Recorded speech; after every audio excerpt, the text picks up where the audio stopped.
Muy buenos días, amados hermanos. Que el Señor bendiga cada una de sus vidas. Es un gozo, es una alegría nuevamente estar frente a ustedes en este agradable clima, al menos para mí. Así que, hermanos, es un buen tiempo. Todo tiempo que el Señor permite en nuestras vidas es bueno. Así que, hermanos, sean todos bienvenidos en este tiempo. Hermanos, les hago una pregunta. ¿Alguna vez han estado en un lugar donde sabes que no eres bienvenido? ¿Alguna vez han estado en un lugar donde no eres bienvenido? Y no me refiero a un lugar peligroso necesariamente, sino más bien a un espacio donde tus convicciones, donde tu fe o simplemente tu presencia incomoda. Tal vez este lugar es tu trabajo, donde saben que eres cristiano y cada comentario sutil te recuerda que no encajas en este grupo. Tal vez este lugar es en una reunión familiar, donde sacar el nombre, evidentemente, de Jesús genera silencios incómodos o miradas muchas veces de desaprobación. Porque eso ocurre muy frecuentemente dentro del círculo familiar. O quizás lo más doloroso es ahí en nuestros propios corazones. Esa sala interior donde luchamos con dudas, luchamos con miedo a comprometernos, con esa sensación de que seguir a Cristo te costará más de lo que estás dispuesto a pagar. El título del mensaje de esta mañana es el siguiente: señales de esperanza en un salón de oposición. Señales de esperanza en un salón de oposición. Vamos a abarcar esta mañana Juan 7, desde los versículos 45 al 53. Voy a pedir que abra su Biblia en Juan 7, versículo 45 al 53. Dice la palabra del Señor: los alguaciles vinieron a los principales sacerdotes y a los fariseos, y estos les dijeron: ¿por qué no le habéis traído? Los alguaciles respondieron: jamás hombre alguno ha hablado como este hombre. Entonces los fariseos les respondieron: ¿también vosotros habéis sido engañados? ¿Acaso ha creído en él alguno de los gobernantes o de los fariseos? Mas esta gente que no sabe la ley, maldita es. Les dijo Nicodemo, el que vino a él de noche, el cual era uno de ellos: ¿juzga acaso nuestra ley a un hombre si primero no le oye y sabe lo que ha hecho? Respondieron y le dijeron: ¿eres tú también Galileo? Escudriña y ve que de Galilea nunca se ha levantado profeta. Oremos. Padre Celestial, gracias por esta mañana, Señor. Gracias porque tenemos acceso a tu palabra. Señor, queremos adentrarnos a ella. Permite, Señor, que tu palabra nos transforme constantemente y nos lleve hacia la semejanza de tu Hijo Jesucristo, Señor. Necesitamos ser instruidos por tu Espíritu Santo esta mañana. Confronta nuestros corazones, Señor. Confronta nuestra comodidad. Padre amado, límpianos de todo pecado. Perdona nuestros pecados. Y te pido, Padre amado, de manera especial que tu Espíritu Santo me use esta mañana dentro de tu voluntad y de tus propósitos, Señor. Bendice a tu iglesia. Bendice a tu congregación. Danos entendimiento. Y por sobre todo, danos humildad, Señor, para recibir tu palabra. Oro así en el nombre de Cristo Jesús. Amén. Señales de esperanza en un lugar, en un salón, mejor dicho, de oposición, es el título del mensaje de esta mañana. Estábamos hablando del lugar donde no eres bienvenido generalmente. Ahora, hoy quiero que imagines que entras a una de esas salas, no cualquier sala, es el Concilio de Jerusalén, el famoso Sanedrín. El famoso Sanedrín. Los hombres más poderosos y religiosos de la nación sentados en un círculo en ese salón. El objeto de la ira de este grupo religioso es la ira hacia Jesús. Es la ira contra Jesús. Recordemos que este grupo religioso odiaba a Jesús. ¿Por qué? Porque Él ha curado un día sábado. Porque Jesús perdonaba pecados. Porque Jesús habla como si fuera Dios. Entonces, para los fariseos había suficientes razones para odiarlo a Jesús. Estos religiosos han enviado guardias armados para arrestarlo. Esperan que en cualquier momento abran esas puertas y traigan al tal Jesús. Pero algo inesperado sucede. Los guardias regresan con las manos totalmente vacías. Los líderes religiosos se indignan y preguntan ¿por qué no lo han traído? Y la respuesta de los guardias es tan extraña como honesta al mismo tiempo. Y los guardias decían, nunca ningún hombre ha hablado como este. Nunca. Entonces, en medio de esa sala hostil, en medio de planes para matar a Jesús, en medio de la presión grupal y en medio del orgullo religioso, ocurren pequeñas señales que no deben de pasar de manera desapercibida. La conciencia de uno de los guardias, que no puede negar el poder de las palabras de Jesús, por ejemplo. La voz temblorosa del valiente Nicodemo, un miembro del concilio, recordemos, que se atreve a pedir justicia en nombre de Jesús. Y la mano, al final, invisible de Dios, que incluso cuando todos se van a sus casas de manera indiferente, siguen moviendo los hilos de la historia hacia la cruz de Cristo Jesús. Hermanos, este pasaje no es solo una crónica antigua de una reunión religiosa. Es un espejo, porque nosotros también vivimos en medio de oposiciones. Recuerde eso. Vivimos en medio de oposiciones. Algunas oposiciones son externas, como las críticas, las burlas, las exclusiones, el rechazo. Y otras internas, como la cobardía, las dudas y por sobre todo la mediocridad espiritual. Y en medio de todo ese panorama, amados hermanos, necesitamos aprender a ver las señales de esperanza que Dios siembra en su palabra. No, hermanos, las grandes victorias que a veces deseamos, sino las pequeñas obras de gracia que nos recuerdan que Cristo sigue reinando. Cristo sigue reinando. Hoy, esta mañana, al abrir este pasaje, quiero exponer 3 puntos que aún brillan en medio de la oposición. Primero, la convicción silenciosa a los guardias. Segundo, la justificación valiente de Nicodemo. Y tercero, la indiferencia que no cancela la obra de Dios. Pero vamos por parte. Vamos a desarrollar el primer punto: la convicción silenciosa de los guardias. Fíjense lo que dicen los versículos nuevamente 45 y 46. Para los que han llegado recién, estamos en Juan capítulo 7, versículos 45 y 46. Juan 7, 45 y 46. La convicción silenciosa de los guardias. Fíjense lo que dice: los alguaciles vinieron a los principales sacerdotes y a los fariseos, y estos les dijeron: ¿por qué no le habéis traído? Los alguaciles respondieron: jamás hombre alguno ha hablado como este hombre.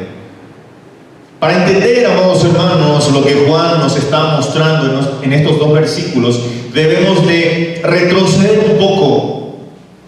Los guardias del templo no eran soldados romanos, sino más bien eran levitas al servicio del Sanedrín. Es importante entender ese punto. Estos eran hombres acostumbrados acostumbrados a obedecer órdenes sin cuestionar ninguna de ellas. Su autoridad provenía directamente de los sumos sacerdotes y fariseos, los líderes religiosos más poderosos de todo Israel. Cuando estos líderes les ordenaron a los guardias, traigan a Jesús, los guardias salieron con una misión clara. Esta misión estaba respaldada por la ley de ellos y la tradición. Pero algo ocurrió en el camino. Juan no nos dice cuánto tiempo escucharon a Jesús los guardias. Juan no nos dice las palabras exactas que escucharon de Jesús. Solo nos dan el resultado. Regresaron con las manos vacías. Y cuando los fariseos, sorprendidos y furiosos, les exigen una explicación, los guardias no ofrecen una excusa militar, no les dijo era peligroso, por eso no lo trajimos. Los guardias no ofrecen una disculpa política diciendo había mucha gente. Tampoco dieron una justificación cobarde, no dijo se escapó, no. En lugar de todo eso, amados hermanos, dan una respuesta que ellos mismos probablemente no esperaban dar. Nunca ningún hombre ha hablado como este.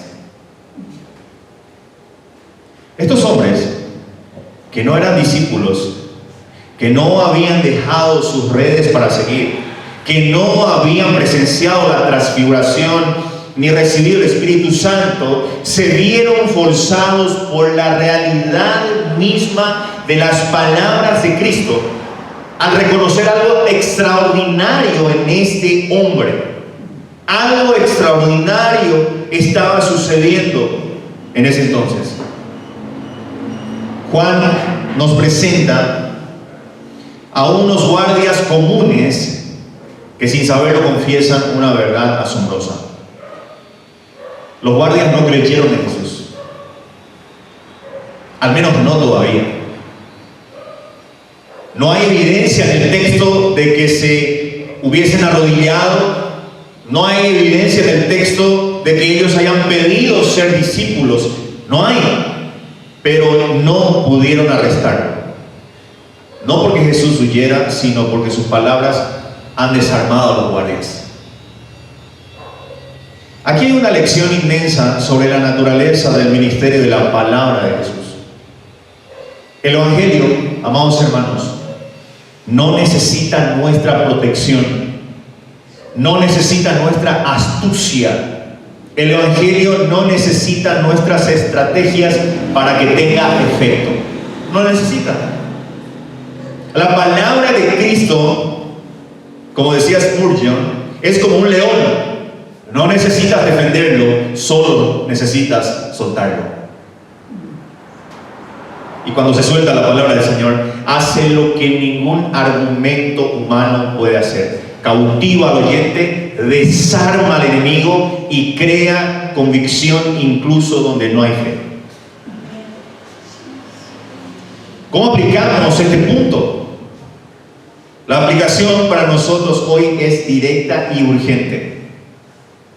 Vivimos en una época que menosprecia la predicación expositiva de la palabra, que la considera anticuada, que la considera ineficaz, que la considera insuficiente para las mentes modernas.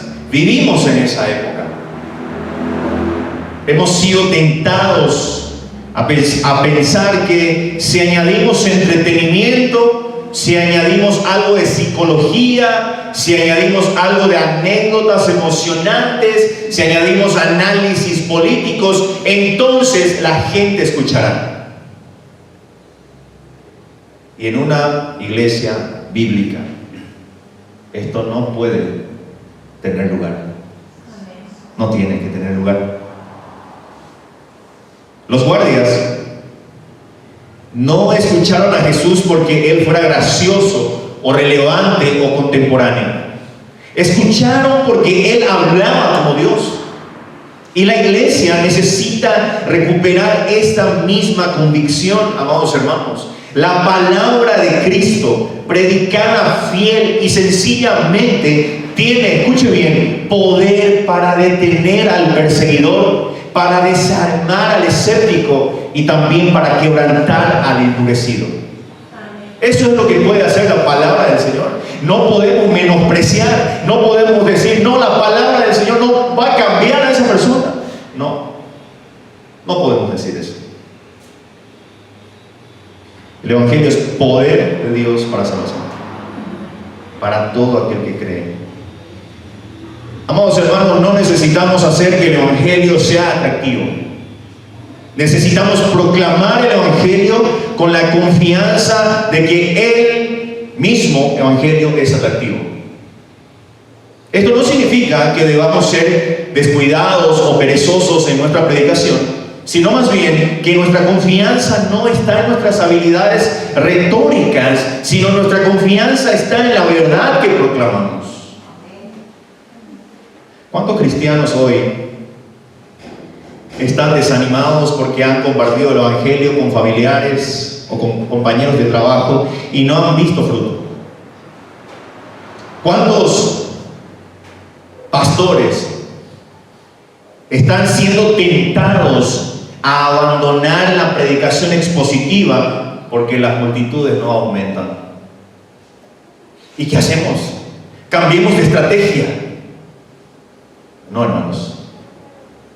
No. Los guardias no creyeron, pero no pudieron negar que habían escuchado algo que nunca antes habían escuchado. No sabemos qué pasó con esos guardias después. El texto no dice. Tal vez algunos de ellos, impulsados por la semilla de esa convicción, terminaron creyendo en la resurrección. No sabemos. Tal vez otros endurecieron más aún sus corazones. Pero una cosa es cierta. Una cosa es cierta. Ninguno de ellos volvió a ser el mismo después de escuchar a Jesús. Ninguno. Y esa es nuestra tarea hoy. No estamos llamados a convertir a nadie. Estamos llamados a hablar como habló Jesús, con fidelidad al Padre, con autoridad divina y con un amor humilde. El resto, ¿saben qué, hermanos? Lo hace la palabra de Dios. Así que hoy, si estás en medio de una sala de oposición, si sientes que tus palabras chocan contra las paredes de la indiferencia o la burla, recuerda a estos guardias. Ellos fueron enviados para arrestar a Cristo y regresaron arrestados, ¿saben por qué? Por las palabras de Cristo.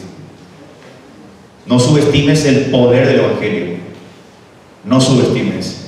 No es tuya la palabra, es de Cristo. Y Él sigue hablando como ningún hombre ha hablado. Teniendo en cuenta esto, vayamos al segundo punto. La justificación valiente de Nicodemo. Es el segundo punto. Vamos a abarcar los versículos 50 al 52.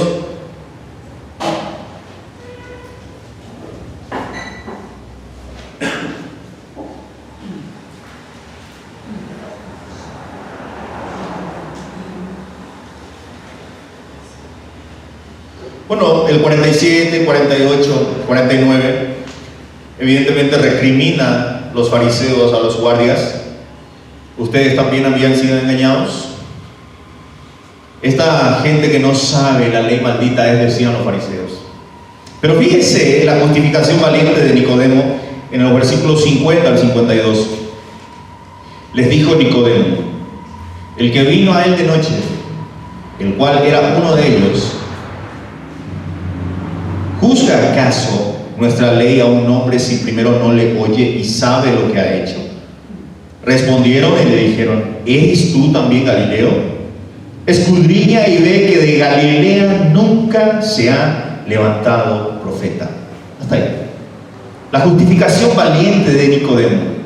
Cuando Juan introduce a Nicodemo nuevamente en el relato, espera que nosotros recordemos algo. Lo ha visto antes. Juan lo ha visto antes en el capítulo 3.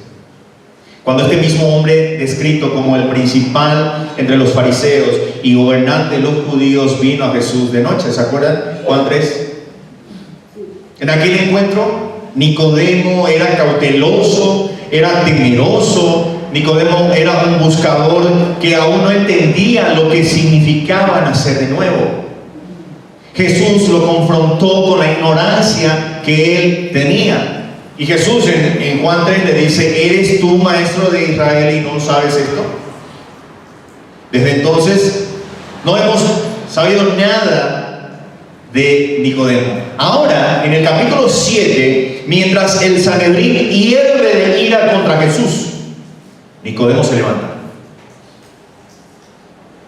Y Juan cuidadosamente nos dice algo crucial. Les dice Nicodemo, el que vino a él de noche, el que era uno de ellos, esa pequeña frase, el que vino a él de noche, amados hermanos, no es un detalle casual. El autor Juan quiere que recordemos la cobardía inicial de Nicodemo para que midamos el costo de su intervención. Porque hablar ahora en pleno concilio, cuando todos los demás fariseos han decidido que Jesús es un mentiroso, un blasfemo, es exponerse al ridículo, al rechazo. Nicodemo se estaba exponiendo a un rechazo. Nicodemo se estaba exponiendo posiblemente a la expulsión del Sanedrín. Sin embargo, Nicodemo no declara su fe abiertamente. No dice: yo creo que Jesús es el Mesías. No lo dice. Lo que hace Nicodemo es mucho más astuto y a la vez más valiente. Se agarra de la ley, esa ley que ellos mismos dicen defender, y dice: ¿juzga acaso nuestra ley a un hombre si primero no le oye y sabe lo que ha hecho? Nuestra ley dice, en otras palabras, Nicodemo, nuestra ley dice que primero, para que juzguemos a un hombre, o antes de juzgar a un hombre, tenemos que escucharlo primero. Nicodemo está citando implícitamente Deuteronomio 1, 16 y 17. Está citando implícitamente Números 35, 30, donde la ley establece que ningún acusado puede ser condenado sin ser escuchado antes y sin testigo. Nicodemo no está defendiendo a Jesús como el Cristo. Está defendiendo el debido proceso. Escuchamos bastante ese término hoy en día, el debido proceso. Ya ustedes sabrán de dónde viene eso, ¿no? Pero escuchamos bastante eso. Y Nicodemo estaba defendiendo el debido proceso. Al hacer eso, está exponiendo la hipocresía del Sanedrín.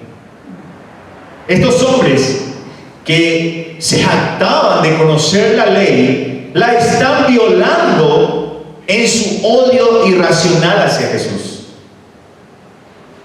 La respuesta de los fariseos es contundente y reveladora.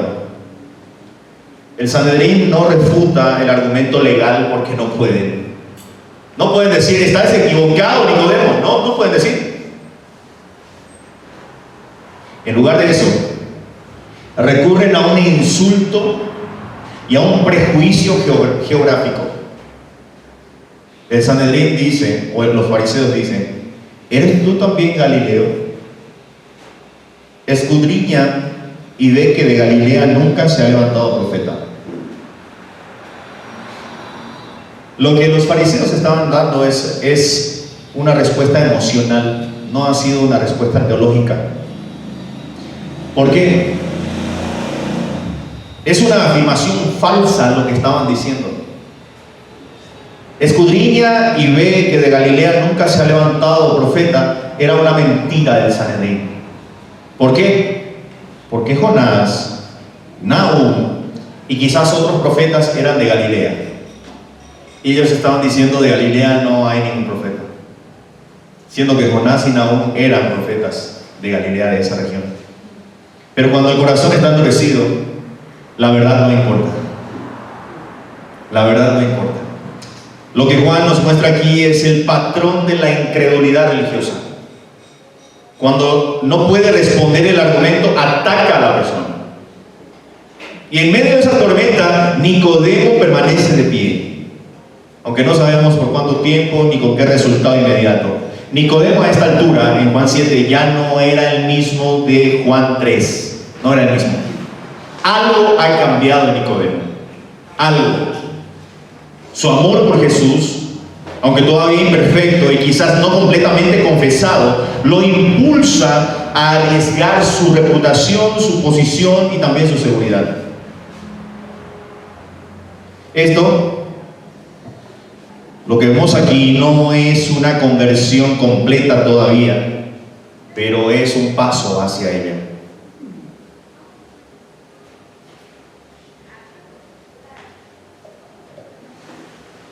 La teología aquí apunta a Cristo de una manera sorprendente.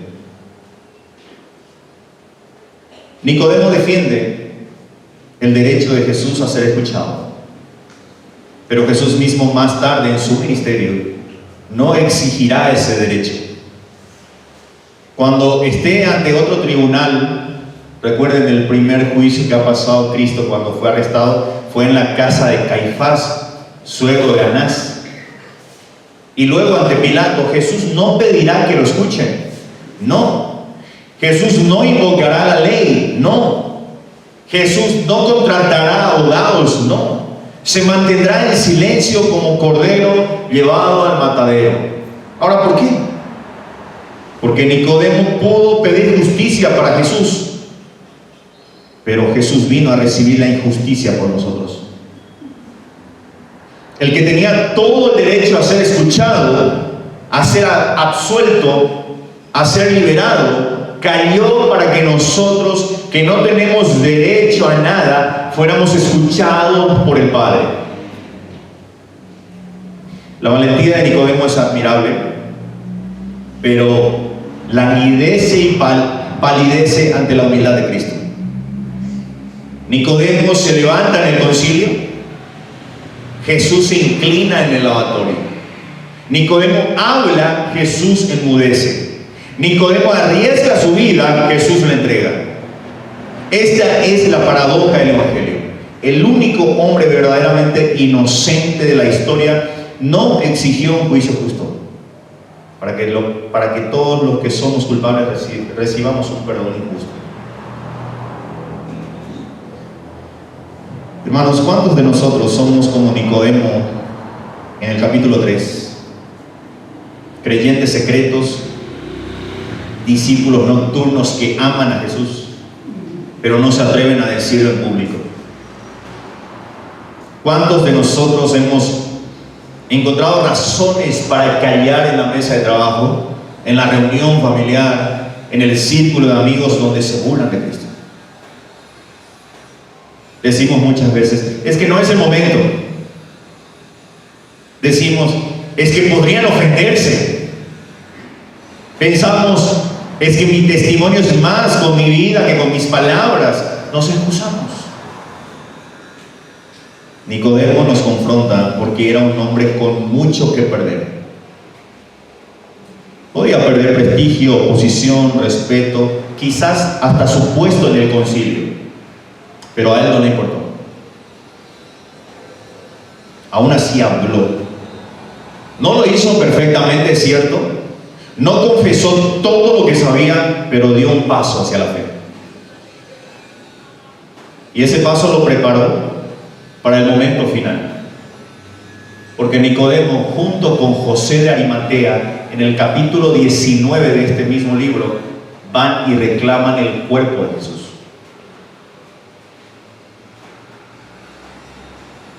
Según Juan 19, dice que Nicodemo llevó mirra y aloe.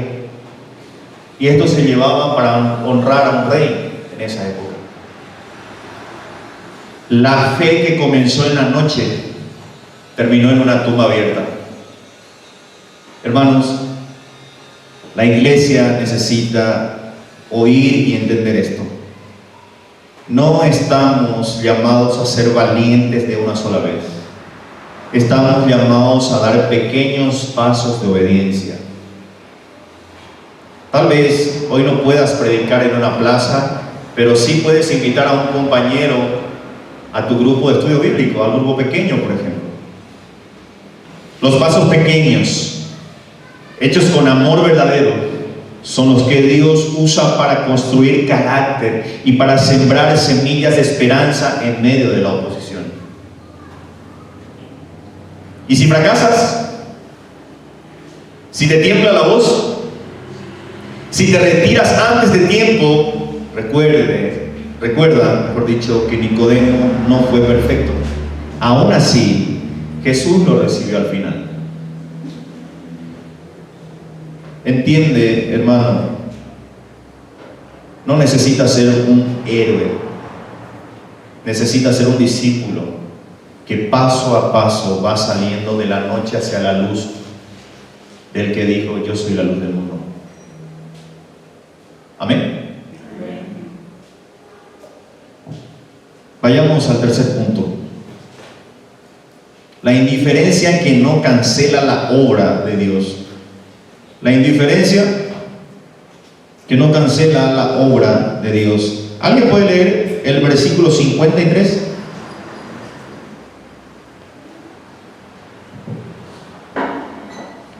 Hermano Nelson, adelante.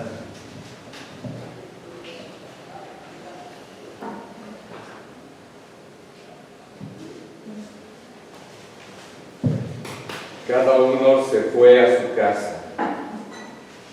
Gracias, hermano. La indiferencia que no cancela la obra de Dios. Llegamos, por más sorprendente que sea, al versículo más incómodo del pasaje. Y no solo por su contenido, sino también por su historia. El versículo 53 dice: cada uno se fue a su casa. Es un versículo breve, casi decepcionante, después de toda la tensión dramática del concilio. Los guardias han regresado con las manos vacías. Los guardias habían confesado la autoridad de las palabras de Jesús. Recuerden que Nicodemo se ha levantado valientemente para recordar al Sanedrín que la ley exige justicia. Y entonces, ¿qué sucede? Nada. No hay arrepentimiento. No hay un voto a favor de Jesús. No hay una investigación formal. Simplemente la reunión termina y cada uno se va a su casa. Es un final, como lo he denominado, anticlimático. Y es quizás por esa razón que algunos manuscritos antiguos omiten este versículo junto con la historia de la mujer adúltera que sigue en el capítulo 8. Porque muchas traducciones antiguas omiten este pasaje. Pero si aceptamos el texto tal como lo tenemos en la mayoría de las traducciones, debemos preguntarnos: ¿qué intenta comunicar el autor con esta aparente indiferencia? Como siempre decimos, el contexto es clave. El concilio se ha reunido con un propósito claro: arrestar a Jesús, desacreditarlo y eventualmente eliminarlo. ¿Se acuerdan? Pero el plan ha fracasado, al menos por ahora. Los guardias no pudieron cumplir la orden porque la palabra de Jesús los sorprendió. Nicodemo ha sembrado una duda legal en la mente de algunos, aunque no de todos. Y entonces, en lugar de redoblar esfuerzos, en lugar de enviar a otros guardias más decididos, en lugar de declarar un voto de censura contra Nicodemo, el concilio simplemente se disuelve. Se van. La frase "cada uno se fue a su casa" sugiere que no hubo consenso. No hubo. Que la unidad del grupo se disolvió. Eso es lo que nos indica el texto. Lo que nos indica este corto texto es que la urgencia de la persecución se enfrió. Es como si Dios hubiera puesto un freno invisible a la furia humana. Los líderes religiosos querían actuar esa misma noche, pero no pudieron. se fueron a dormir y al día siguiente Jesús seguía libre, enseñando, predicando. La intención del autor al registrar este detalle, mínimo pero significativo, era o es mostrar la soberanía de Dios que actúa incluso en la aparente derrota. Tendemos a pensar que la obra de Dios, amados hermanos, se ve solo en conversiones espectaculares. Tendemos a pensar que la obra de Dios se ve solo en milagros innegables o hacia respuestas inmediatas a la oración. Esto nos apunta a un Cristo que de una manera profunda nos recuerda de que Él no dependía del éxito humano para cumplir su misión. Él no necesitaba que el Sanedrín lo aprobara. No necesitaba que Nicodemo ganara el debate. Jesús no necesitaba que los guardias se convirtieran en sus discípulos. No. Jesús sabía que su hora estaba en las manos del Padre. Sabía que su hora estaba en las manos del Padre y no en las urnas del concilio. Mientras los fariseos se iban a sus casas a dormir, Jesús probablemente pasó la noche en oración, o descansó confiado, o continuó enseñando a sus discípulos. No se angustió. Jesús no se angustió porque la reunión terminara sin una decisión a su favor. No.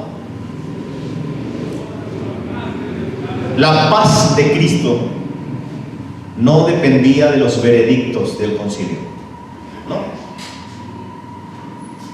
¿Cómo aplicamos este punto? Esto es necesario y es urgente, porque vivimos en una cultura obsesionada con los resultados. Y como vengo repitiendo constantemente,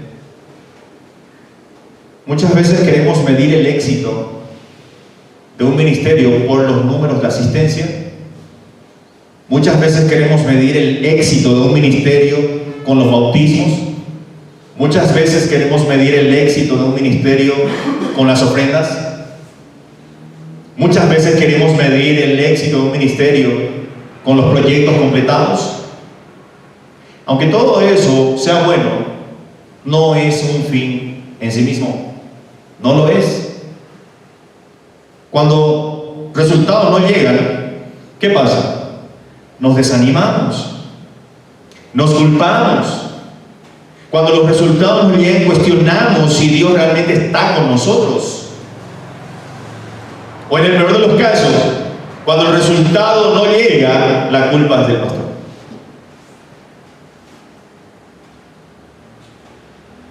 Pero este pasaje nos libera de esa falsa carga, amados hermanos. Hay momentos, escuche bien, en que la fidelidad consiste simplemente en predicar la palabra. La fidelidad consiste simplemente en defender la verdad. La fidelidad finalmente consiste luego en confiar en que Dios está obrando aunque no lo veamos. Eso es fidelidad. Los guardias hablaron, Nicodemo habló, y luego todos se fueron a su casa. ¿Fue un fracaso? Solo si medimos el éxito por la conversión inmediata del concilio. Solo si medimos el éxito por la conversión inmediata del concilio. ¿Por qué ninguno creyó allí? Excepto Nicodemo. Pero desde la perspectiva de Dios, fue un paso necesario en su plan soberano. Esa noche, Jesús durmió tranquilo porque aún no había llegado su hora. Y al día siguiente siguió predicando. La oposición no lo detuvo porque la oposición no tiene el control final. El control final y absoluto lo tiene el Señor. Y eso también aplica para nosotros hoy en día. Más aún, más aún aplica a nosotros. Hermanos, ¿cuántas veces hemos estado tentados a abandonar un ministerio, a abandonar una labor en la iglesia porque no vemos resultado? ¿Has sido tentado de esa forma? ¿Cuántas veces hemos pensado, ¿para qué sigo orando por mi familia incrédula si sigue siendo igual? ¿Cuántas veces hemos dejado de compartir el evangelio con un compañero de trabajo porque siempre responde con indiferencia? Necesitamos aprender la lección del versículo 53. Escuchen bien. La indiferencia humana no cancela la obra de Dios. No puede interferir. No. Que las personas se vayan a sus casas sin decidirse por Cristo, que las personas se vayan a sus casas sin decidirse por Cristo, no significa que Dios no esté trabajando en sus corazones. No significa. La semilla está plantada, la convicción está sembrada, la hora de Dios aún no ha llegado. Nuestra tarea no es forzar los resultados. Es más, no tenemos ninguna parte en los resultados, sino más bien ser fieles en la siembra, confiando que el crecimiento viene ¿de quién? De Dios. Tú, amado hermano, sigue predicando. Tú sigue amando. Tú sigue defendiendo la verdad con valentía como Nicodemo. Y cuando te vayas a tu casa, descansa en la soberanía de aquel que ni siquiera la muerte pudo detener.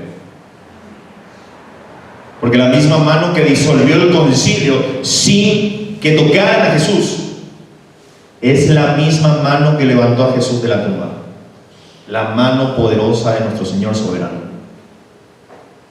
Y si Dios pudo hacer eso, puede hacer que tu aparente fracaso sea el preludio, el prefacio, la antesala de su victoria. En conclusión, quiero hacer una conclusión y un llamado final. Los guardias que vinieron a arrestar a Jesús regresaron arrestados por las palabras de Cristo. Nicodemo, que antes solo se atrevía a venir de noche, se levantó en pleno día para defender la justicia. Y el concilio, lleno de ira, se disolvió sin tocar a Jesús porque su hora aún no había llegado. 3 señales pequeñas, pero reales. 3 evidencias de que Dios sigue obrando incluso cuando todo parece estar en contra de su Hijo. Pero ahora debo decirte la verdad más importante de este sermón. Ninguna de estas señales te puede salvar. Ninguna. Los guardias no creyeron, al menos no todavía. Nicodemo aún no confesaba a Jesús abiertamente. Y el concilio se fue a sus casas indiferente. La esperanza que estos hombres mostraron era solo un reflejo pálido de la esperanza verdadera. Porque la única señal de esperanza que realmente importa, amados hermanos, no está en el concilio, sino está en la cruz. Allí, cuando todos los guardias del imperio y todos los sacerdotes de Israel hicieron lo peor, Dios hizo, ¿sabe qué? Lo mejor. Porque era algo terrible lo que hicieron, ¿no? Pero Dios hizo algo mejor. Jesús fue arrestado. Sí. ¿Sabe para qué? Para que nosotros fuésemos liberados. Jesús fue condenado sin juicio justo. ¿Sabe para qué? Para que nosotros, siendo culpables, recibiéramos un perdón injusto. Jesús fue clavado en un madero. ¿Sabe para qué? Para que su muerte se convirtiera en nuestra vida. La oposición más grande no fue la de los fariseos contra Jesús. La oposición más grande fue la nuestra contra Dios. Cada uno de nosotros, en nuestro pecado, hemos levantado nuestro puño contra el Creador. Hemos dicho con nuestras acciones, no queremos que este reine sobre nosotros.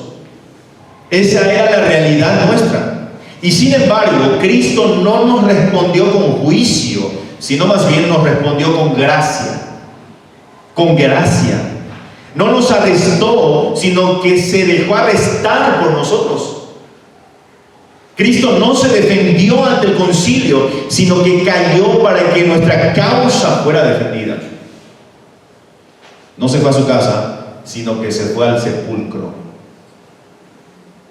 Y lo más importante y mejor de todo esto es que lo vació para que nosotros tuviéramos una morada eterna.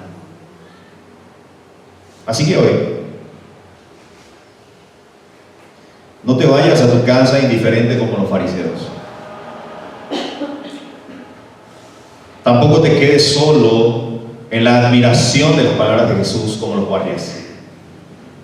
Ni siquiera te conformes con defender la justicia desde afuera como Nicodemo lo hizo. Hoy el llamado es a venir a Cristo. No a una señal de esperanza, sino a la esperanza misma, a Cristo Jesús. Él te recibe. Aunque hayas venido de noche, Él te recibe. Él te perdona, aunque hayas estado en el concilio que lo condenó. Él te da vida, aunque merezcas muerte. Corre a Cristo. Ve a Cristo, porque el que habló como ningún hombre ha hablado es el mismo que murió como ningún hombre murió y resucitó como ningún hombre resucitó. Él es el Rey, sigue a ese Rey y es la única señal que necesitas. Amén, hermanos. Que el Señor les bendiga. Vamos a ponernos en pie. Vamos a terminar esta parte con una oración.